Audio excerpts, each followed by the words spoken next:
नमस्कार दोस्तों, स्वागत है आपका वनडे एग्जाम सेंटर में। दोस्तों, आज के वीडियो में हम लोग भारतेंदु युगीन कविता में राष्ट्रीयता का अध्ययन करेंगे और जानेंगे कि भारतेंदु युग में राष्ट्रीय चेतना का स्वरूप क्या है, कौन कौन सी विशेषता भारतेंदु युगीन राष्ट्रीयता में पाई जाती है। हिंदी साहित्य में 1850 से लेकर 1900 तक के समय को भारतेंदु युग नाम दिया गया है। यानी जो भारतेंदु युग की समय सीमा है वो 1850 से लेकर के 1900 ईस्वी तक मानी जाती है। यह वही समय है जब हिंदी कविता में नवजागरण और राष्ट्रीय चेतना का प्रवेश हो रहा था। यानी भारतेंदु युग में ही हिंदी कविता में नवजागरण का आगमन हुआ और भारतेंदु युग में ही हिंदी कविता में राष्ट्रीय चेतना का भी आगमन हुआ था। भारतेंदु हरिश्चंद्र इसके अग्रदूत हैं। यानी भारतेंदु हरिश्चंद्र के द्वारा ही हिंदी कविता में नवजागरण भी आया और भारतेंदु हरिश्चंद्र के द्वारा ही हिंदी कविता में राष्ट्रीय चेतना का भी आगमन हुआ था। भारतेंदु युगीन राष्ट्रीय चेतना का स्वरूप अंतर विरोधी है, यानी एक दूसरे के विरोध में है। इस युग के कवियों ने सांस्कृतिक गौरव का चित्र प्रस्तुत कर भारतीयों में स्वाभिमान जगाने की कोशिश की है। यानी जो भारतेंदु युग के जो कवि हैं वो एक तरफ तो हमारे प्राचीन सांस्कृतिक गौरव का वर्णन करते हैं और उस प्राचीन सांस्कृतिक गौरव के माध्यम से भारतीयों के हृदय में स्वाभिमान जगाते हैं, देश की समस्याओं का चित्रण करते हैं और देश की समस्याओं का चित्रण कर राष्ट्रीय भावनाओं को अभिव्यक्ति प्रदान करते हैं। लेकिन दूसरी ओर उनकी कविता में अंग्रेजी सरकार के प्रति भक्ति भी दिखाई पड़ती है। यानी उनकी जो राष्ट्रीयता है वो अंतर विरोधी है। एक तरफ उसमें राष्ट्रभक्ति दिखाई पड़ती है और दूसरी तरफ राजभक्ति भी दिखाई पड़ती है। इन दोनों के अंतर विरोध में ही भारतेंदु युग की राष्ट्रीयता निर्मित हुई है। आगे बढ़ते हैं और देख लेते हैं कि कौन कौन सी विशेषता भारतेंदु युगीन राष्ट्रीय चेतना में पाई जाती है। इन कवियों में कौन कौन सी राष्ट्रीयता की विशेषता पाई जाती है। पहली विशेषता है प्राचीनता के प्रति गौरव की भावना। प्राचीनता के प्रति गौरव की अनुभूति। राष्ट्रीयता की पहली शर्त होती है कि हम अपने प्राचीन संस्कृति और सभ्यता के प्रति गर्व महसूस करें। यानी जब तक हम ऐसा नहीं करेंगे हमारे भीतर स्वाभिमान और राष्ट्र प्रेम की भावना नहीं आ सकती है। हम अपनी प्राचीनता पर, हम अपनी संस्कृति पर जब गर्व करेंगे, उस पर हमें गौरव की अनुभूति होगी, तभी हमारे भीतर राष्ट्रीय भावना का भाव जगेगा। भारतेंदु युगीन जो कवि हैं वो अपने प्राचीन संस्कृति का गौरवगान करते हैं, प्राचीन संस्कृति का वर्णन करते हैं, उसको महिमा मंडित करते हैं। और इसी को महिमा मंडित करते हुए भारतेंदु हरिश्चंद्र ने लिखा है, सबके पहले जे धन बल ईश्वर दीन हो, सबके पहले जे सभ्य विधाता कीनो। यानी सबसे पहले ईश्वर ने धन और बल जिसको प्रदान किया वो हम भारतीय हैं। हम भारतवासियों को ही सबसे पहले ईश्वर ने धन और बल प्रदान किया था। सबके पहले जे सभ्य विधाता कीनो, सबसे पहले हमारे यहाँ ही सभ्यता ने जन्म लिया था। सबसे पहले हम ही दुनिया में सभ्य हुए थे। यानी हमारी जो प्राचीन संस्कृति है, हमारी जो प्राचीन सभ्यता है वह अत्यंत उन्नत दशा में थी। यानी प्राचीनता के प्रति गौरव की भावना है, प्राचीनता के प्रति गौरव की अनुभूति यहाँ पाई जाती है। आगे बढ़ते हैं। दूसरा विशेषता है राष्ट्र की समस्याओं का चित्रण। भारतेंदु युगीन राष्ट्रीयता का दूसरा विशेषता है राष्ट्र की समस्याओं का चित्रण। यानी भारतेंदु युगीन कवियों ने अपने समय के सामाजिक और आर्थिक समस्याओं का चित्रण कर समाज को नई दिशा एवं नेतृत्व प्रदान किया है।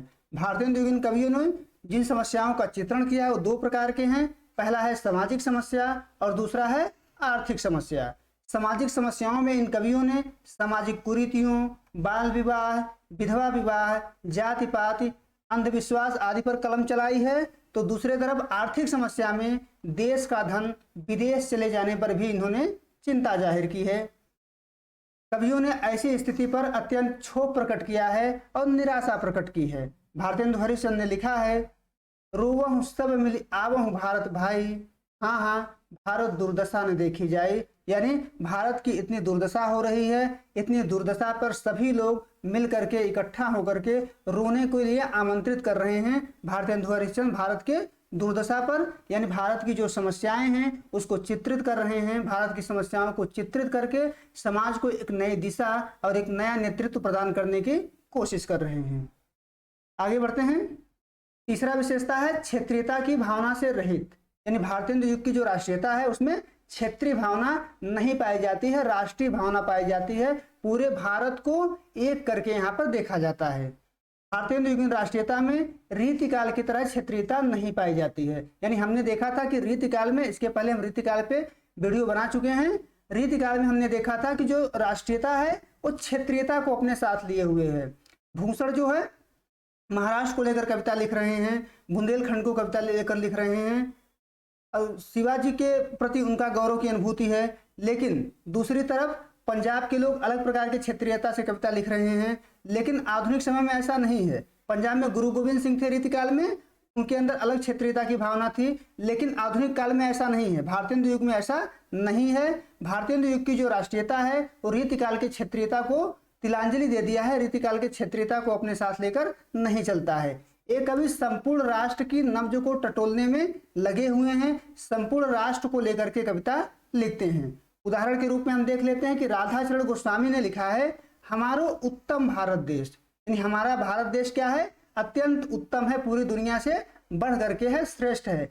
यहाँ भारत देश की बात हो रही है, किसी क्षेत्र विशेष की बात नहीं हो रही है, यहाँ पर क्षेत्रीयता की भावना नहीं है। इसी प्रकार से प्रेमघन ने लिखा है धन्य भूमि भारत की सब रत्नन की उपजावनी, यहाँ भी पूरे भारत की बात हुई है, क्षेत्रीयता की भावना यहाँ भी नहीं है। यानी भारतेंदु युग की जो राष्ट्रीयता है वो क्षेत्रीयता की भावना से रहित है, यहाँ पर क्षेत्रीयता की भावना नहीं पाई जाती है। पूरे राष्ट्र के प्रति चिंता व्यक्त की गई है, पूरे राष्ट्र के नब्ज को टटोलने की इन कवियों ने बात की है। आगे बढ़ते हैं।